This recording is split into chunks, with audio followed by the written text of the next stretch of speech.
Break news. ప్రేమ పేరుతో యువతిపై అత్యాచారానికి పాల్పడ్డాడో యువకుడు. ఈ ఘటన ఎన్టీఆర్ జిల్లా పరిటాల గ్రామంలో చోటు చేసుకుంది. షాహిద్ హుస్సేన్ అనే ఇద్దరు యువకులు ఇంజనీరింగ్ విద్యార్థినిపై అత్యాచారానికి పాల్పడ్డారు. ప్రేమిస్తున్నానని చెప్పి యువతికి దగ్గరయ్యాడు షాహిద్. ఆపై అత్యాచారం చేసి రహస్యంగా వీడియోలు తీశాడు. వాటితో అతని స్నేహితుడు హుస్సేన్ కూడా యువతిని బెదిరించి అత్యాచారానికి పాల్పడ్డాడు. ఆ వీడియోలతో యువతిని బ్లాక్మెయిల్ చేయడం మొదలుపెట్టారు.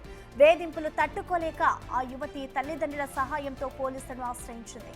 కేసు నమోదు చేసిన కంచుకచెర్ల పోలీసులు ఇద్దరిని అరెస్ట్ చేశారు.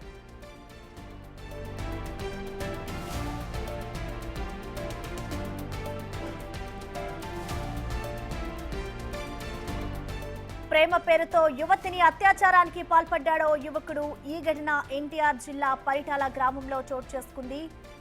షాహిద్ హుస్సేన్ అనే ఇద్దరు యువకులు ఇంజనీరింగ్ విద్యార్థినిపై అత్యాచారానికి పాల్పడ్డారు. ప్రేమిస్తున్నానని చెప్పి యువతికి దగ్గరయ్యాడు షాహిద్. ఆపై అత్యాచారం చేసి రహస్యంగా వీడియోలు తీశాడు. వాటితో అతని స్నేహితుడు హుస్సేన్ కూడా యువతిని బెదిరించి అత్యాచారానికి పాల్పడ్డాడు. ఆ వీడియోలతో యువతిని బెదిరించి బ్లాక్మెయిల్ చేయడం మొదలుపెట్టారు. వేధింపులు తట్టుకోలేక ఆ యువతి తల్లిదండ్రుల సాయంతో పోలీసులను ఆశ్రయించింది. వెంటనే పోలీసులు కేసు నమోదు చేసి ఇటు షాహిద్ హుస్సేన్లను అరెస్ట్ చేశారు.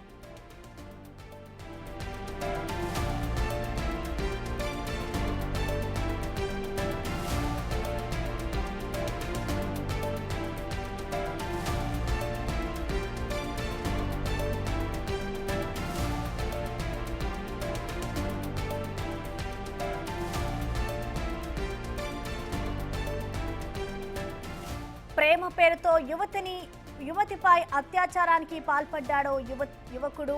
యువతిపై అత్యాచారం చేసి రహస్యంగా వీడియోలు రికార్డ్ చేశారు. ఈ ఘటన ఎన్టీఆర్ జిల్లా పరిటాల గ్రామంలో చోటు చేసుకుంది. షాహిద్ అలాగే హుస్సేన్ అనే ఇద్దరు యువకులు ఇంజనీరింగ్ విద్యార్థినిపై అత్యాచారానికి పాల్పడ్డారు. అత్యాచారం చేసిన తర్వాత వీడియోలకి సంబంధించి ఆ యువతిని బెదిరించడం మొదలుపెట్టాడు. అత్యాచారానికి ఇటు షాహిద్ అలాగే అతని స్నేహితుడు హుస్సేన్ ఇద్దరు కూడా పాల్పడినట్లు తెలుస్తోంది. ఇక దీనికి సంబంధించి యువతిని వేధించడంతో అటు తల్లిదండ్రుల సహాయంతో పోలీసులను ఆశ్రయించారు కుటుంబ సభ్యులు.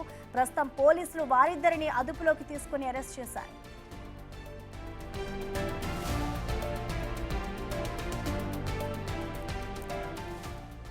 దీనిపై మరింత సమాచారాన్ని మా ప్రతినిధి శివ అందిస్తారు లైవ్ ద్వారా. శివ, ఈ ఘటనకు సంబంధించిన కంప్లీట్ అప్డేట్స్ ఏ విధంగా ఉన్నాయి శివ?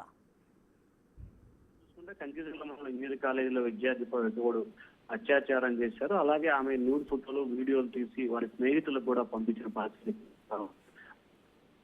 బాధితురాలను బెదిరించి పలుమార్లు చేసింది.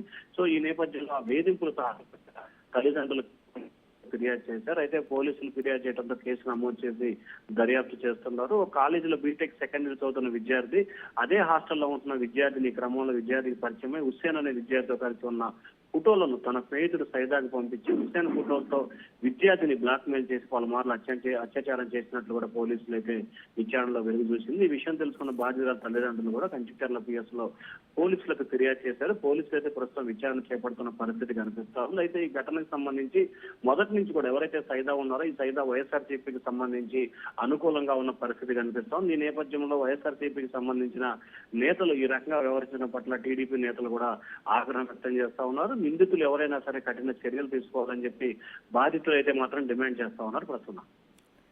అయితే శివ, దీనికి సంబంధించి మనం విజువల్స్ లో చూసుకుంటే ఎవరైతే ఈ ఘటనకు సంబంధించిన నిందితులు ఉన్నారో వారు వైఎస్ఆర్సీపీ పార్టీకి చెందినట్టు తెలుస్తోంది. వైసీపీ పార్టీకి మరి దానికి సంబంధించి ఇటేమైనా డీటెయిల్స్ తెలుసాయా శివ? అంటే ప్రధానంగా ఆయన మొదటి నుంచి కూడా ఏదైతే కంచికచర్ల మండలానికి సంబంధించి కూడా వైఎస్ఆర్సీపీకి కీలకమైన వ్యక్తిగా కూడా యువకుల్ని ఐడెంటిఫికేషన్ చేయడం జరిగింది. గతంలో అతను వైఎస్ఆర్సీపీలో చాలా యాక్టివ్ రోల్ గా పోషించారు. ఒకవైపు సోషల్ మీడియాకు సంబంధించి కూడా యాక్టివ్ రోల్ లో ఉన్నట్లు తెలుస్తా ఉంది. అయితే వైఎస్ఆర్సీపీని పార్టీ అధికారంలో ఉన్న సమయంలోనే ఈ వ్యవహారం జరిగినట్లు తెలుస్తా ఉంది. అప్పటి నుంచి బెదిరింపులకు పాల్పడటం, ఈ 7 నెలల కాలంలో పలుసార్లు హెచ్చరికలు జారీ చేసినా అతని తీరులో మార్పు రాకపోవడంతో తాజాగా పోలీస్ స్టేషన్ అతనికైతే ఫిర్యాదు చేశారు. ప్రస్తుతం ఒకరినైతే అదుపులో తీసుకున్నారు. మిగిలిన నిందితుల కోసం కూడా పోలీసులు అయితే గాలింపు చర్యలు చేపడతా ఉన్నారు. Okay, thank you Shiva.